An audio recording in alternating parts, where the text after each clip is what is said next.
Welcome back, everybody. New year, new logo, new countdown. Hey, how you guys been? How was the holidays? They've been good. I did some traveling over break, was in Florida for a little bit, enjoyed the sun down there, and was welcomed back with, I think it was -7 or -8 when I woke up this morning. So yeah, it's Yeah, just that's always fun. it's getting rough out here, but Yeah. we're making it work. Starting my car yesterday made it sound like I was starting up a monster truck, so that was kind of fun. Yeah, same here, man. Just braving those cold elements. I'm a little nervous, Wade. I'll be honest with you. You already know, but the crowd at home might not. I have my first major league indoor soccer commentary gig. I'm doing play-by-play this Saturday, so that's a new sport for me. I've played it, but it'll be my first time live doing that whole thing. So I'm a little nervous. I'm trying to memorize everybody's names, but other than that, it's been a good break, man. I've been keeping up on all the wrestling news for you fine folks at home. So I know at least one fan has been missing the wrestling minute while we were away. So we got your back, brother. Don't worry. How about you, Wade? How was your break, sir? It was pretty good until Uh, Christmas was good, and then right after Christmas, got sick. Yeah, so it was like a solid week and a half being sick, fever. Like started off at like 103 for a couple days, and I don't know, but hey, kicked it off with I lost 12 pounds, so I guess that's good. So yeah, other than that, yeah, it was good. Got to see family and um, kind of relax a little bit. So starting off the new year, good.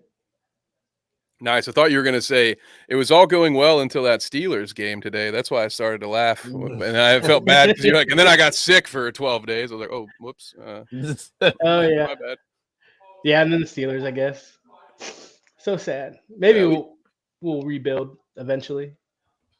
Watching the What? Browns get curb stomped on Saturday hurt a little bit Yeah, too. yeah, I was not expecting that, honestly. No, I'm not upset that we lost. I'm just upset that like I said, I'm just upset that we got blown out. So You didn't make it a game at least. yeah, if you're gonna lose, whatever. We've had so many injuries, doesn't matter. But you gotta make it so that way. Like CJ Stroud was the hero at the end of the game. Yeah, Something like that. y'all sealed his rookie of the year. Yeah, pretty much. Pretty much. Yep. That one stung. As a Colts fan who all season wanted last year wanted them to drop high enough in the draft to take CJ Stroud, it really stung to have him be the one who sealed our fate to end the season. It's like, oh, I can't wait to watch that for the next 12 years. Right, Twice a especially year. going to a divisional rival now. Oh, yep. He's really showing everybody up too, because when he took that test and he like failed it miserably, and then he's just going out there balling out. Right. The dumbest. Here's a hot take. I don't know if it's that hot, but anyway, about football. The Wonderlic test is the stupidest thing I've ever heard, and it should have it no doesn't make any bearing sense. on where you draft your quarterback. Yeah. Because you're not going to need your quarterback in the pocket to say if Johnny has 12 apples and gives away 7, how many is he at? You don't need him to do that. You need him to know football things. So test him about football things. Don't ask him to take an SAT question and be like, oh, he sucked at that, so he's probably going to be bad at quarterback. That's ridiculous. All right. I second that. He doesn't need to know if Johnny has 12 apples. He needs to know if Johnny is open or not. Yeah, exactly. He needs to know if Johnny's coming around his blind side. Yeah. That is his problem. Yes. Keep all the apples. Yeah. What? I was just gonna say, yeah. So it was like a quiet end of the year. So UFC just finally kicked off with Ankalaev versus Walker 2 this Saturday. So that was a pretty good card. What would you think of that, Clayton? Overall, I was fairly satisfied with this card. I knew that Johnny Walker probably wasn't going to win. He relies like a lot on like explosiveness and like quick plays that you haven't seen before. So like in a rematch, he's not going to do anything. So Ankalaev finished him, which is what it is. Like sometimes you just got to eat that. It was Ankalaev's good. But other than that, shout out to Jim Miller, man. That guy is 40 years old, has won 4 of 5, 43rd appearance this weekend, and never missed weight. That is so crazy. Yeah, he holds the record for most fights in the UFC. Most fights, most wins. He's getting up there. And the only one that I think has him in finishes is like Charles Oliveira. Might still have him, but he Yeah. he reminds me of, like, in this area, John Bales is the Jim Miller of our area. Like, he's 40 years Oh, old, getting in there and competing. So it's fun to see Jim Miller get in there. I'd like to see him on 300. That's the next step. The ball is in your court, UFC. He has been on 100 and 200, and he could potentially be the only fighter to be on all 3 cards. So, hoping that yeah. happens. I'd like to see him fight like a Clay Guida or a Joe Lozon, like another old guy, another Mm-hmm. you talk about nostalgia all the time in the Wrestling Minute, Kev. This would be a nostalgia fight for MMA fans for sure. Oh yeah, I would love to see him go up against Clay Guida and just they're gonna make it entertaining. It'll be fun. No matter who they put him in, there's no reason to like Jim Miller's not going to win the title, right? There's no No. reason to put him in there with somebody that's just going to kill him. You put Jim Miller in there for a fun fight, and that's what he did. He ended up finishing the fight again. He won't go away, man. He will not. He looked good though. He like dominated. Oh yeah, I'd never heard of the other guy. Apparently, he was like a more tenured vet, but like Jim Miller dominated the entire time. Yeah, I would. I was like, okay, yeah, he's coming out strong, and then he never let up. And yeah, I didn't know the other guy either, but apparently he was like a really good vet. He's been in there. But yeah, Miller just came in and dominated. Another day at work and just left. Called out Brock Lesnar afterwards too, just for all you fans. Yeah, I forgot about that. Yeah, he did. He said, if the money is right, Brock Lesnar, you're next. Good old Jim Miller. Yeah. Then I liked Simone. I thought it was going to be a good fight. Simone versus I don't know how to say the other guy's Mario name. Bautista. Mario Bautista. There you go. Yeah, I thought that was going to be a great fight. Simone had some great takedown defenses or attempts, and then Bautista was defended really well against them. He looked great, man.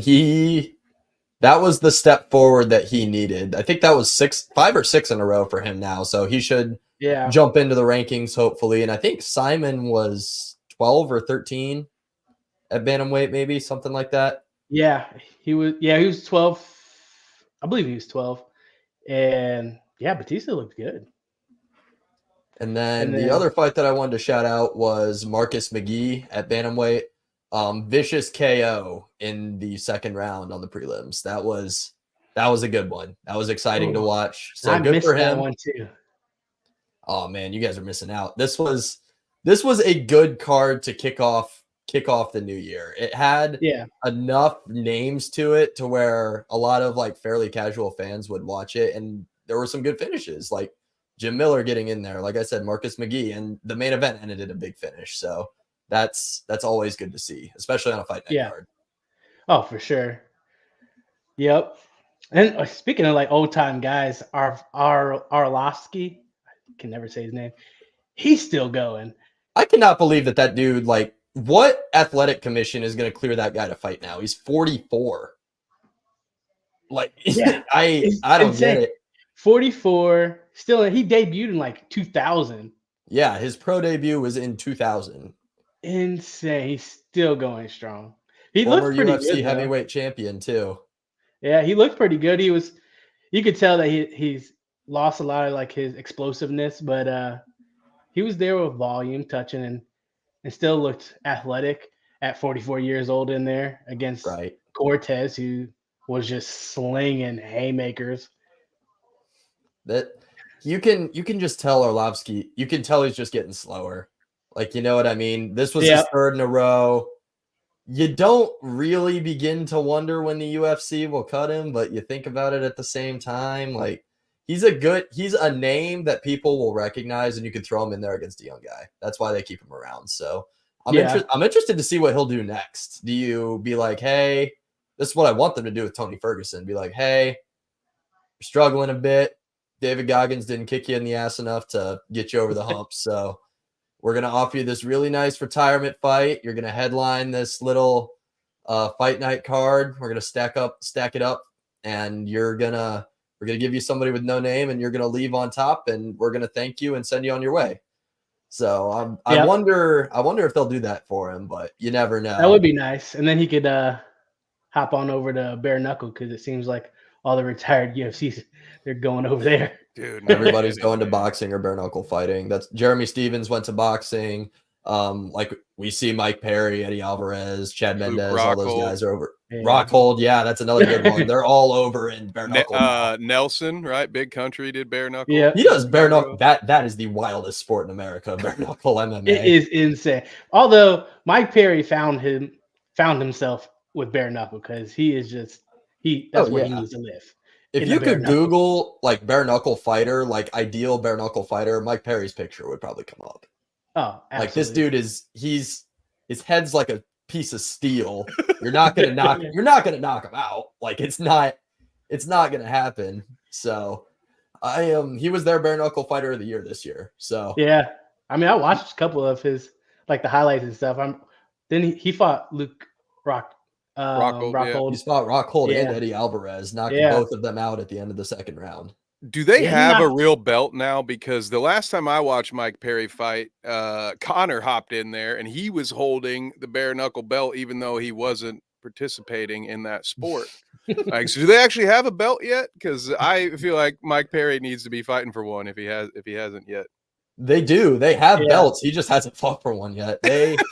This could be like the classic protecting your superstar type thing, because like he's making ridiculous money and he's bringing in ridiculous money for them right now. So I wouldn't be surprised if they just didn't want to send him in there like against a guy who is actually like looking to kill somebody in there. So we'll see. Yeah, that's fair. Bare knuckles is such a crazy sport. It is brutal, yeah. Because Mike Perry, he knocked out Luke's tooth. Yeah, just freaking like. I think that was the stoppage. Yeah, because there's like a huge gash in his mouth, and I think you said knocked a tooth out. I think one tooth it went through his face. It was brutal, man. It was. Wade, do you know who Jason Knight is? He was on last season, The Ultimate Fighter, and he was in the UFC for a little bit. Name sounds familiar. I can't put a face to it though. He is I want to say he's a 55er he was a 45er, now is a 55er, but I Googled one day because I wasn't paying attention in class, right? Like none of us did that. And I Googled greatest bare knuckle fights of all time, and Jason Knight versus Artem Lobov popped up. That's free on YouTube. I would recommend taking some time, ladies and gentlemen, to go watch that one. That's a classic. Yeah. There's like 6 total knockdowns in the fight. Everyone's cut up. Like it's everything you would want a bare knuckle fight to be, right? So, yeah, I just looked him up. Yeah, I do remember him. He's just a wild guy, man. Like his fight on The Ultimate Fighter last season, his second one, where him and Kurt Holloway were just beating the crap out of each other. It was. Yep. He's another one that's perfect for a bare knuckle. Yeah, no offense, Jason, but like you don't want that guy in the UFC. Like he's in there looking for blood. Bare knuckle fighting is the perfect sport for him. He was just on Jorge Masvidal's last Game Bred bare knuckle card. And he got knocked out, but he was there. He was there, but didn't come out on top. He was left with a little bit of a nap. He took a little nap. It's just watching bare knuckle is fun, but it's just makes you really respect the crap out of anybody who wants to get in there. Yeah, I don't know about Clayton, Wade, but if Carnage ever starts broadcasting bare knuckle, I would like to request to sit by you. I don't need ringside for the bare knuckle fights. I've cleaned enough blood off of my stuff so far, just in regular MMA, let alone with the bare knuckle. I'm good, man. I need like a plastic screen or something like we're at SeaWorld. That's what I was gonna say. We need like those. You remember those face shields that like NFL football coaches used to wear? That's what we need, and then we need ponchos too. Yeah, then we're gonna need a second grip over there who can just like squeegee our face. That'd be perfect. Yeah, freaking so much blood. The one I have looked it up. I don't think bare knuckle is legal in Ohio yet. Yeah, I feel like it's gonna be tough for it to get everywhere. Yeah, there's Only a like, select few states are going to be like, yeah, you can do that. It's fine. yeah. How far is the drive to Alabama, boys? I mean, Let's not go to Alabama. I don't like that state anymore. all right, Florida. We'll go to Florida. There we go. You can do anything in Florida. Yeah, Florida's the wild, wild west. Well, on the And East bare Coast. knuckle right next to like an alligator pit. Oh, So, we'll just have like a moat on the outside. Oh, exactly there. Yep, exactly. We'll have our fights out there, out in the water. Yeah. But You before could, we move on, I Yeah. do have something for you guys. I What's went that? through and I made the Clayton Scalina 2023 MMA awards. Ooh. Okay. Let's hear this. All right. So we're going to start with submission of the year. And I know everybody's thinking, oh, it's Alexa Grasso, winning the 125 belt. No, it's not. Wrong. It is Davey Grant who submitted Rafael Asuncao with an inverted triangle. I watched this card. I watched this card with my mom when I was home on break, and they get stood up, and Asuncao shot a takedown in on him, and they were like inverted, so like his head was towards his feet both ways. And Davey Grant made a triangle with his legs and choked him out after getting the crap kicked out of him in the first 2 rounds. Dang. So I watched that live and in person, and that is why Davey Grant gets my submission of the year 2023. So going on finishes, we'll go ahead and move to the knockout of the year. Justin Gaethje. Justin Gaethje knocking out Dustin Poirier. Everyone's like, the BMF belt doesn't mean anything. Yes, it does. You liar. Yes, it does. Don't lie to yourself. It's fun. What is the purpose of sports? Fun. The BMF belt was fun. Yeah, you're picking 2 of the most exciting guys in the sport. One of them knocks the other guy out to even the score, does a backflip off the cage. Like, come on.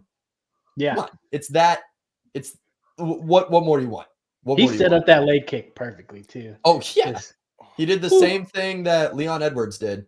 Yep. In the same building. They were both in Salt Lake City, just like a little over a year apart. Yeah. Man, I didn't get to watch that live too. That was kind of sucks. I did. That one was wicked. Yeah.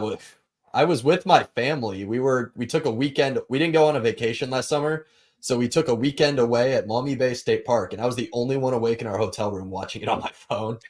So when that happened, I couldn't really do anything except be like, "Oh my gosh, that's gonna be everywhere." I was checked on. People just heard me screaming, like, "What? What happened?" Just get in here. Don't worry, I saved a clip. Just get in here. Let's watch it again.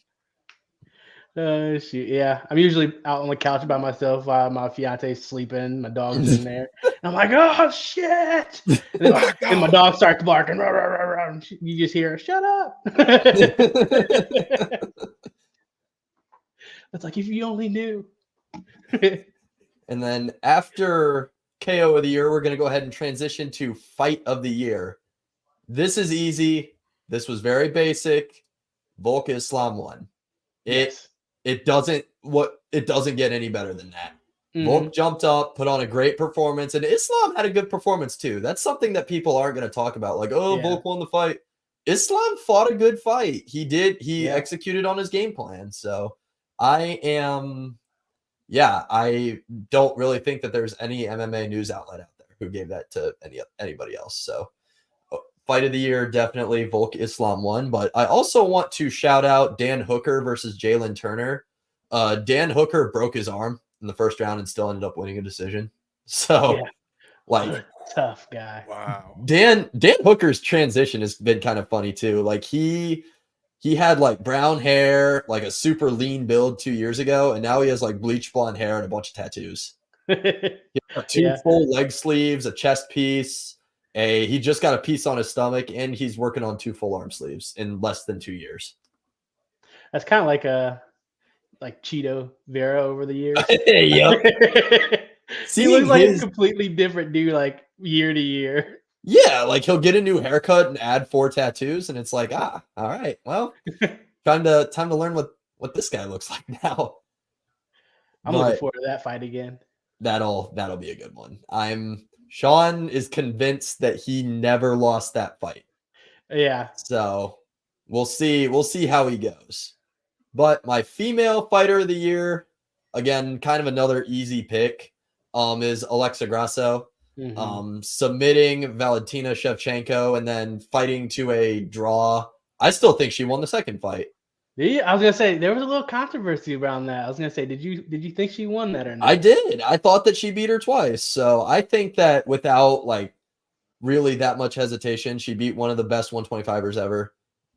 So I think that that definitely cements her as female fighter of the year. Male fighter of the year, gentlemen.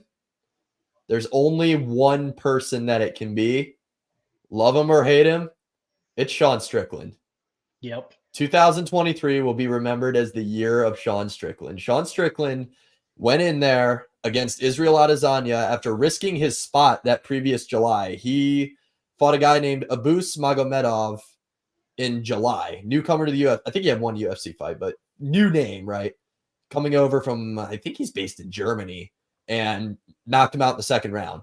Before that, he lost 2 fights. He obviously got flatlined by Pereira and then lost a very close decision to Jared Cannonier.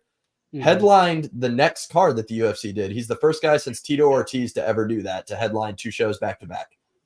And won that fight against another relatively unknown name. Came in, beat Abus Magomedov, called for the title shot, and walked down Israel Adesanya for 25 minutes. So Yeah. 3-0, won the belt, fights this weekend. It can't be anybody else. Sean Strickland is the male fighter of the year, 100%. Yeah, I hate that I'm actually kind of starting to like him. He's he's been coming out. I've been seeing a lot of him, and he's just opening up about like his traumatic backstory and why he acts the way he acts. I'm like, all right, I can understand that. Have you guys seen his interview on Theo Vaughn? Yeah, that's Theo the one Vaughn? I was gonna reference. Yeah, that one. He got real about it, and you saw the real emotions come out of him. Yeah, that's part of the reason why he's so popular, in my opinion. Like, people can relate to the guy. You know Mhm. what I mean? He puts himself out there. He's not afraid to be who he is. Obviously, he says a lot of crazy stuff, but that's what he believes in and that's what he stands for. So I can respect a guy who's willing to stand up for what he believes in. Yeah, and he'll do it Oh. on Twitter too. He'll open up. He's made some a lot of times it's prefacing a critique that's about to come of someone else's behavior, but he's very honest about like why he is the way he is and why he thinks this way, and he'll say, I've had this experience, and and I love also that he doesn't really pull his punches. I think some of that might, whether it's subconscious or not, I think some of that has been really what has helped build this brand. Like, just some of that shit that maybe other people who have a PR team who don't live stream from their car shirtless right after practice, like some fighters would never say those things, so they wouldn't put themselves in those positions. But I really think that it's stuff like that that has helped him win people over. Even people don't agree with most of the stuff that comes out of his mouth. They would still, to some level, you hear him talk enough, you have almost no choice but to tip your cap and be like, okay, well, I respect that. I respect what you've done with what you've had. Even if sometimes I'm like, what the hell are you talking about, dude? Right. Yeah, great. And my thoughts on this, the sport needs it, and I love it. It's Mhm. We'll talk about wrestling soon enough, but that's one of my favorite things is when you have a larger than life character. Like, sometimes it goes off script and somebody you weren't really expecting to be popular gets really popular, and that's when I love it. Like, when the crowd kind of decides when you have those people's champs, that so I agree with you. I'm not going to disagree, but yeah, I'm enjoying watching this whole thing unfold. We'll see what 2024 has in store for us. I do not think that we have recorded since UFC 296, Covington versus Edwards. Yep. Boring fight. Don't watch it. Save yourselves the time. Josh Emmett almost killed Bryce Mitchell was probably Oh the highlight my of that gosh. card. Dude, I was sitting in my room just watching it on my laptop, and watching him like start to convulse after he got knocked out was like, oh no. Yeah. Like, I'm shocked that he walked. Like, he got up and walked out of the cage. Yeah, they shouldn't have let him walk because he was No. still. He was in awful. He even awful came shape. out and said that like he didn't remember like any of it, nothing of that. But that's pretty much the story of 296. Other than our friend Sean Strickland, So Dana apparently picks where all the fighters sit during events, and Strickland versus Duplessis was the next pay-per-view. So they're both going to be there, right? That's good marketing on the UFC's part. And Sean was in the front row, Dricus was in the third row, and Gilbert Burns, who's like one of the nicest guys in the sport, and his family were sitting in between them.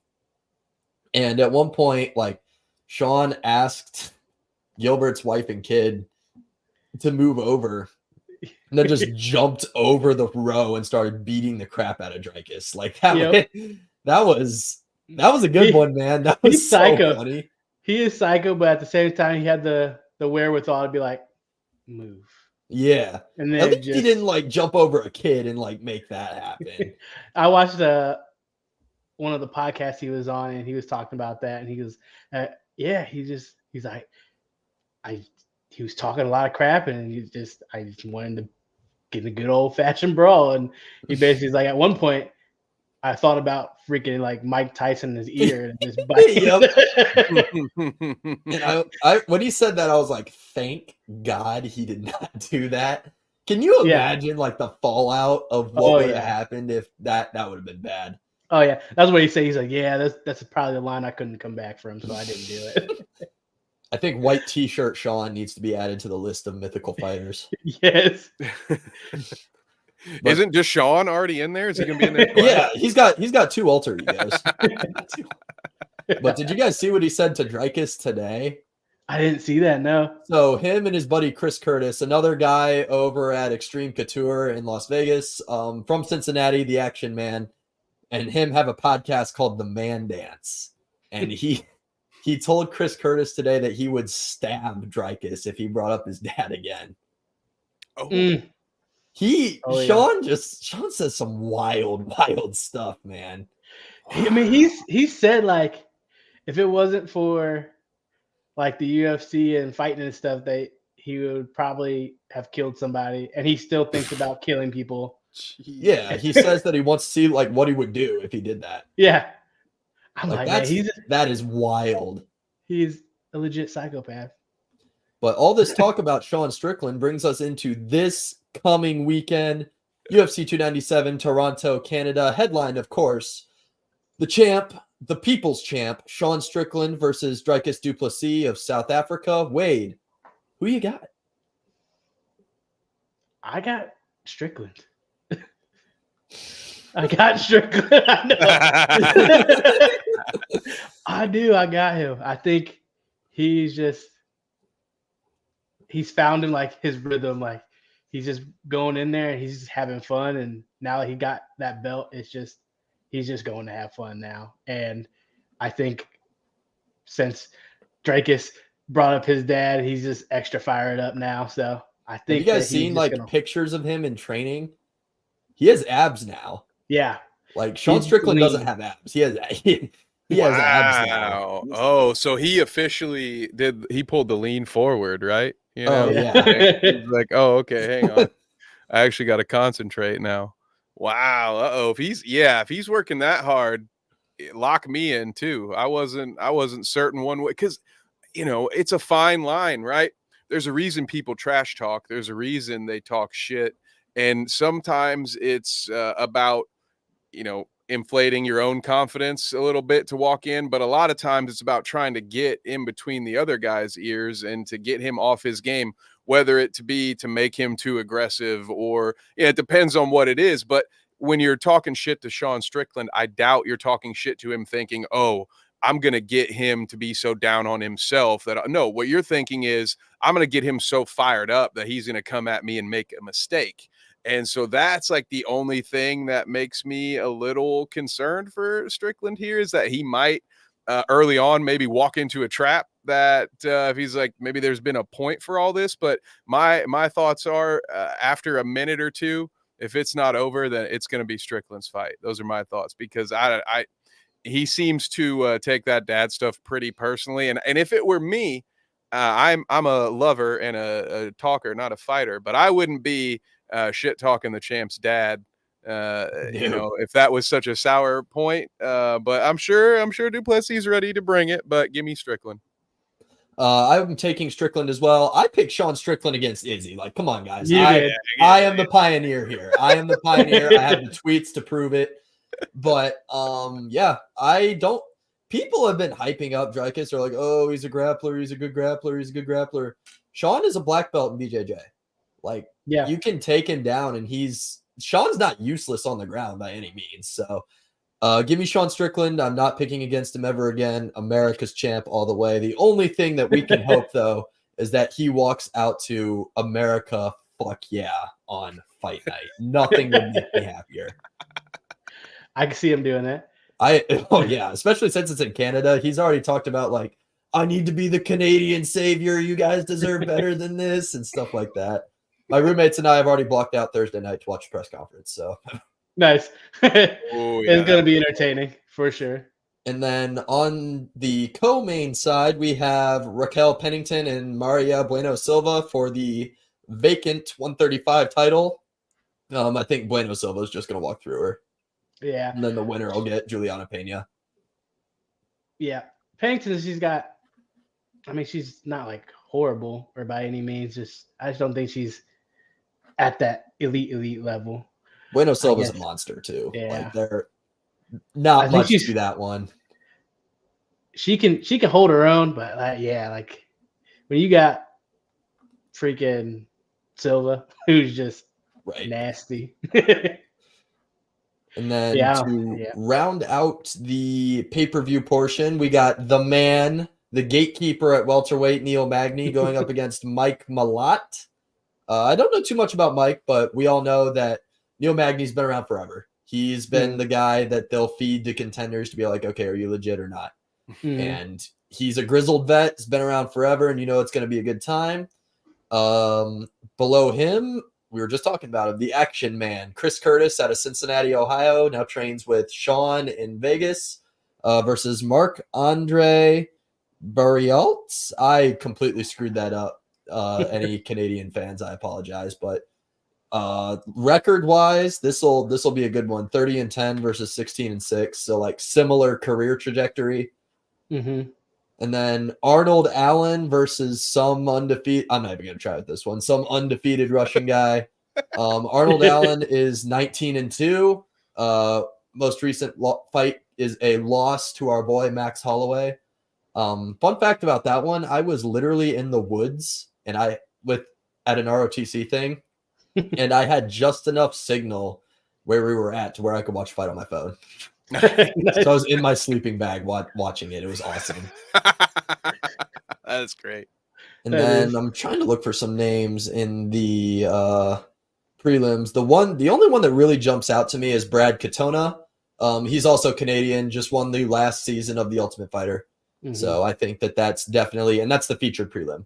So I think that people will be excited to see him. He trains at SBG Ireland with Conor McGregor. So we'll see how he does. But UFC 297, the main card, this is a main card heavy card, in my opinion.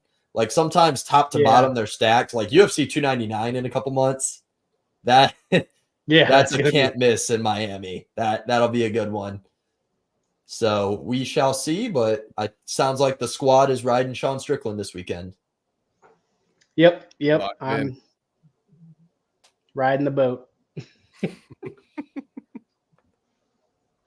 Oh, yeah. So, Kev. Yes, sir. Any interesting facts for the Wrestling Minute? Ooh, the Wrestling Minute, folks. Well, yes, Wade, there has been a lot that has gone on, but we're going to stick to the major talking points because it not only hits that nostalgia that we always get to talk about, but it also involves another people's champion. Yes. So, yes. Yep. I'm a sucker for a good people's champion, you guys. I'm not going to lie. That's why I watch like Kevin Holland. That dude does not care about winning. He cares about making money and going in there and putting on a good fight. Like I love guys like that. But continue, Kev. Continue. No, this is one of the original self-proclaimed people's champions came back to Monday Night Raw a few weeks ago and honestly had a bit of a presidential promo, if you ask me, somebody who's rumored to maybe be running for president in 2028. It was time once again for The Rock to return. And guys, they did the classic thing. They had Jinder Mahal come out. If you guys remember him, he's like a Middle Eastern, it might be Indian heavyweight champion that they bring him out. You know, he used to wear a turban and he would do like the foreign menace thing that WWE would do, right? So, you know, he comes out, he talks trash about America and how divided we are. And then boom, out comes The Rock, who does literally, he was wearing a Brahma Bull shirt that had the American flag inside it. Like, Hell yeah. He was so like American, like that dude is running for president. I think that whole bit was set up that way to do that. But most importantly, he cut a promo saying, hey guys, after this, I got to go down to San Diego and hit the bar. Now, when I hit the bar, should I sit at the bar?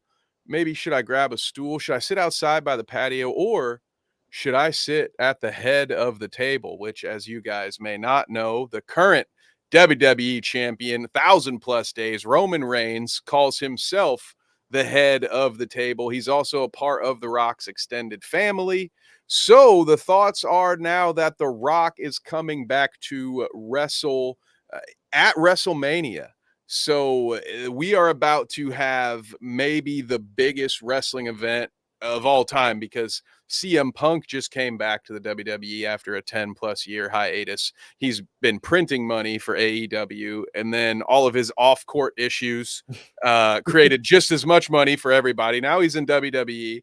Now The Rock is coming back to probably lose to Roman Reigns. You know, they still have Cody Rhodes trying to finish that story. So that's the big news now. The Rock he's coming back. He is going to wrestle, and now everybody's trying to figure out when it will be. You know, we all think it will be WrestleMania, but they also have a big premium live event. They're not pay-per-views for the WWE anymore because, you know, Peacock. But so they have a PLE in Australia that could also be, you know, another great thing in the wrestling business. When you want to put yourself over in another country, you bring one of the world's biggest stars and you have him fight, you know, in Australia, or they have another one in France coming up as well. So, but hey, there you go. The Rock coming back to wrestle. I'll be honest with you guys.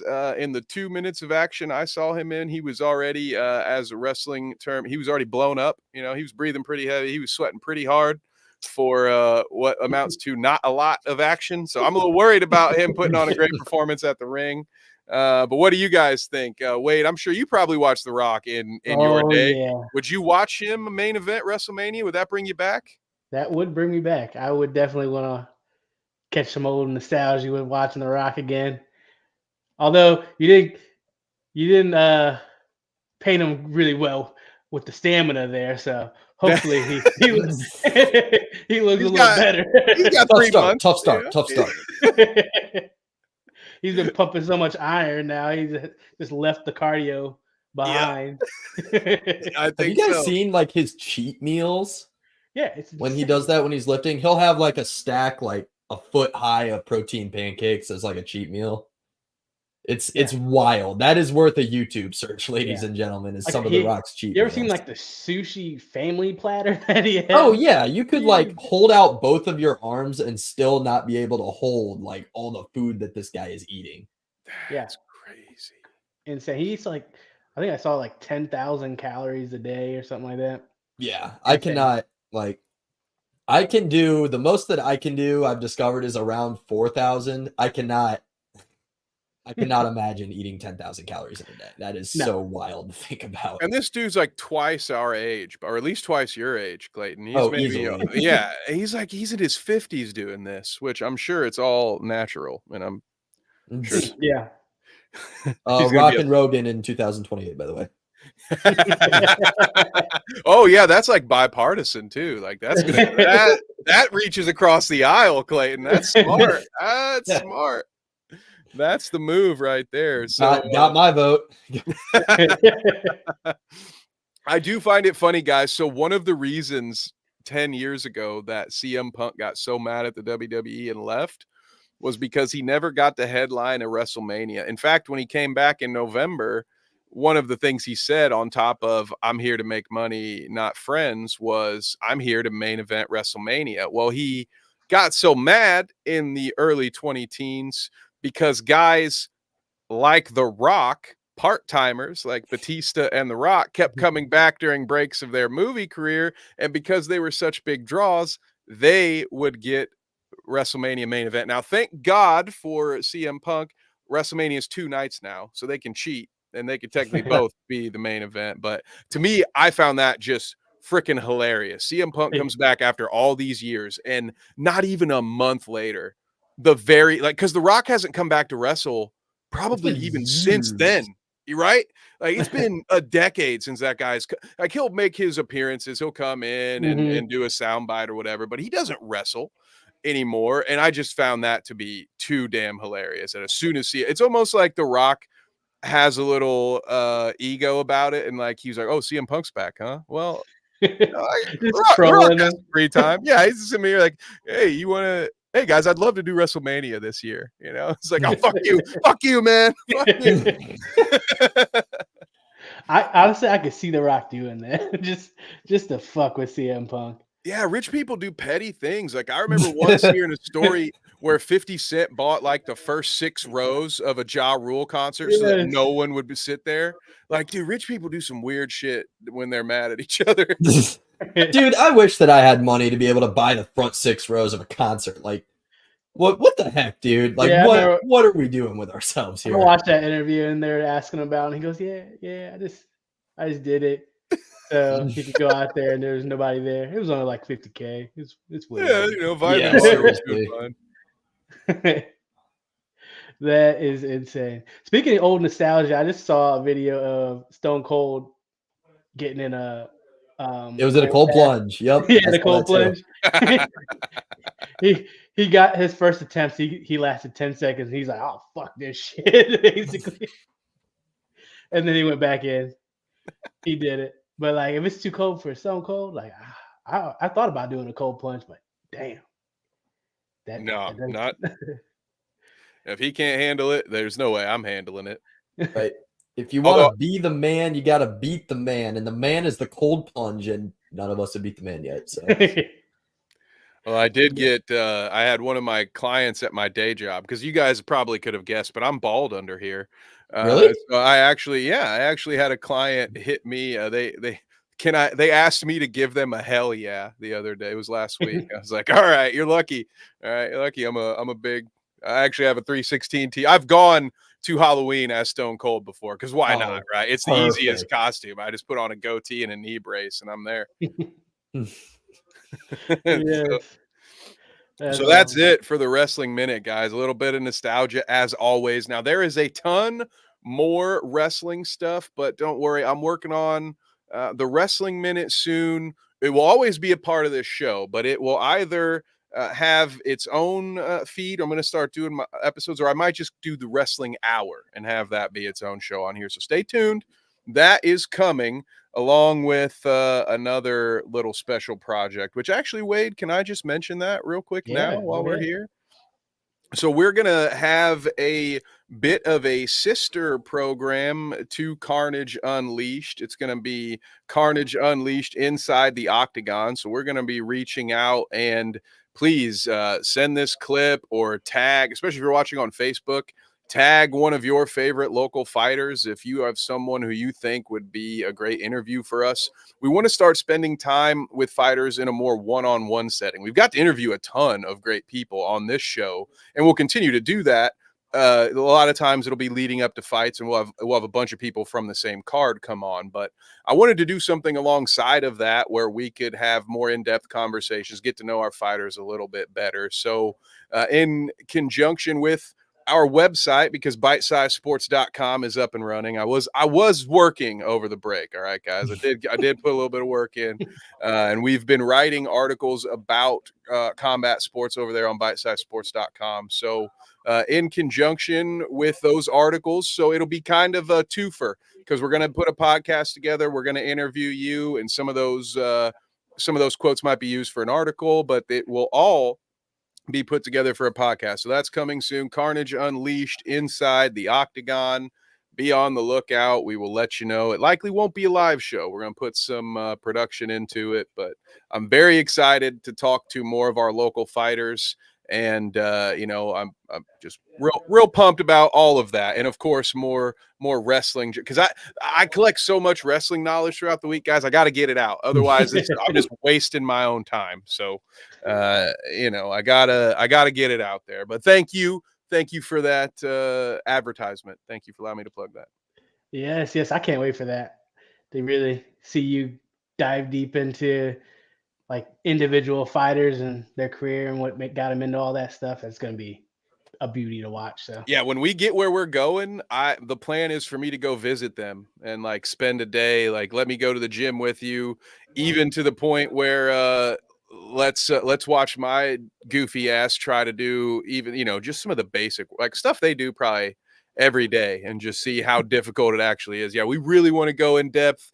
I want to hear about, we always ask about their favorite cheat day meals or their post-fight meals, stuff like that. So yeah, we really want to get behind the scenes and offer a little bit more depth to that coverage, and that I think will help those of you at home, find new fighters to root for. You might already have your local guy, somebody you went to school with, but there are a ton of fighters. We're blessed. We get to talk to these folks behind the scenes all the time. We've met just a ton of great people, and I just want to shine a light on those folks and let you guys see how great they are, so you can have new favorites, because a lot of them are going places too. So a lot of them are hoping to follow in Dylan Butka's footsteps and be in the UFC, and some of them want to focus on boxing or something like that, but they all have pro aspirations, and some of them will be pros, and some of them sooner than later. Actually, I think we're covering somebody's first pro fight here soon, aren't we, Wade? Wink, wink, nudge, nudge. Wink, The guy? wink, yes.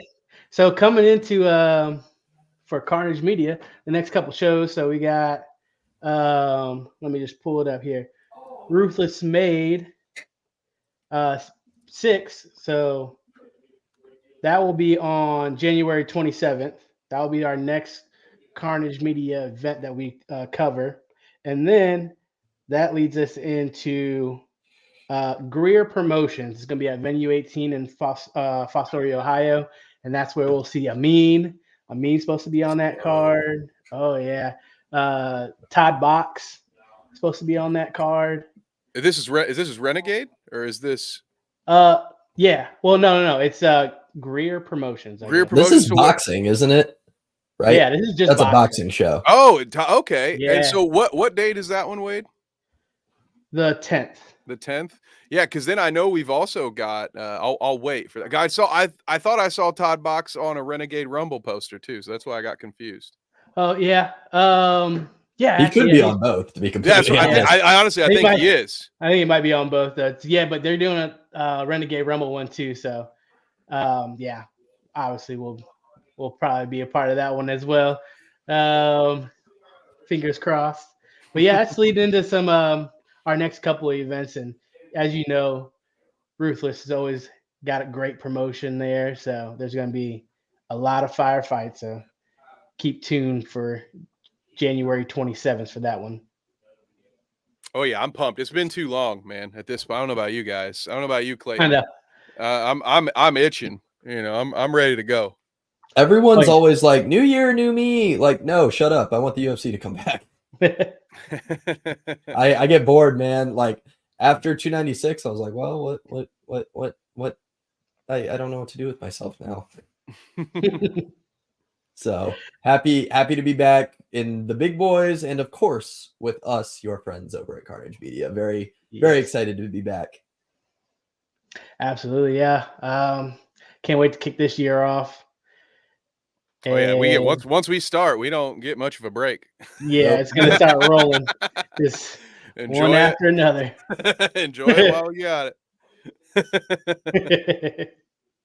But yeah, those are the next couple to look forward to here soon, and then yeah, we'll get a list out. Some things shifted around, so we'll get a list going on all the way out through March for everybody, so they know what's coming up next. So.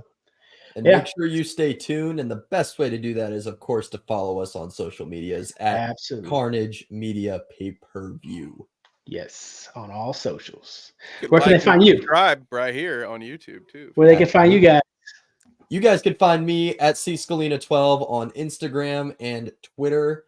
Like I said, start an argument with me on Twitter. I'll just play devil's advocate. It doesn't matter. Like we'll make it work. But go give me a follow on both of those and follow my podcast, the Hot Take Sports Podcast, at Hot Take Sports 16 on all of your social medias. Kev, where can they find you, brother? Well, as long as you're not Raw General Manager Adam Pearce, who blocked me on Twitter for making a phrasing joke. What? Oh yeah, no way! Come on, you got to spill that now.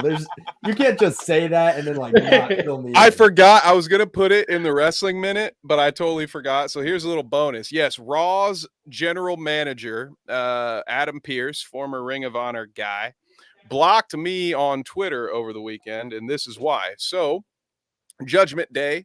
Their leader is Rhea Ripley, the women's WWE champion. She's a great, phenomenal athlete. Might be the best worker overall, like man or woman in that company right now. Like she is a fucking beast. But in storyline, they booked some other members from her stable in 2 matches on Monday. And so the thing that WWE does a little better, in my opinion, than AEW is they actually tweet in kayfabe. So like they'll do some Twitter storylines that are actually tie into the show. So she tags Raw GM Adam Pearce, says, "Thanks, Adam, for making these 2 matches for me." He quote tweets her, guys, and he says, and I quote, "Thank you for your full-throated endorsement." And then there was a rest of a sentence. But, you know, guys, you know what we do at Bite Size Sports. Like we make memes, we make jokes. So naturally, I posted my favorite Archer clip where he just says, "So are we not doing phrasing anymore?" And that got me blocked. Way. That got me blocked by an alleged professional entertainer. Wow. So, you know, Nick Aldis would never. Let's go SmackDown, baby. Let's go. That's just like you brought that on yourself, dude. Like right. you can't tweet, you can't say that, man. Right? And not expect the internet to do that. Yeah, no, this is a cruel world that we live in, ladies and gentlemen. Like you're not getting away with that. No way. Wow. Good for you, Kev. I'm happy that you at least made a joke about it, and that guy cannot take a joke. So wow, that's awesome. I love that. Yeah, come on, Adam. Us bald guys are supposed to stick together, man. It's not my fault. You you had the entire English vocabulary at your disposal, and you chose those words knowing how many wrestling fans already thirst over that one particular. You had to know people were going to make fun of you for that, man. Oh. And if you're not, as you guys see, also could see right here, you can find me on the Clout Route Tuesdays and Sundays. I make jokes a lot, even at my own expense. So I can't understand blocking someone over a joke, especially a freaking phrasing joke. But anyway, if you want more comedy gold like that, you can find me on Twitter at @KevNevick_. Bite Size Sports. I am on double duty for the rest of the NFL playoffs. You can catch me Tuesday nights at 9 p.m. in Necessary Roughness talking the NFL, and then Thursday nights talking NBA on the bounce. In between that, do I get a day off? Oh, hell no. I'm talking Star Wars on Wednesday night with Dweebs over there with my buddy James. We are talking about Mandalorian and a potential what if series that might be coming. So check it out, guys. And then, of course, I'm super thrilled to be doing my first ever indoor soccer play-by-play on Saturday. So Ohio Extreme, find them on Facebook. It'll be on their website. So go check it out. The Ohio Extreme first home game ever. And I will be really trying hard not to screw it up. So Wade, yes. Where can we find you?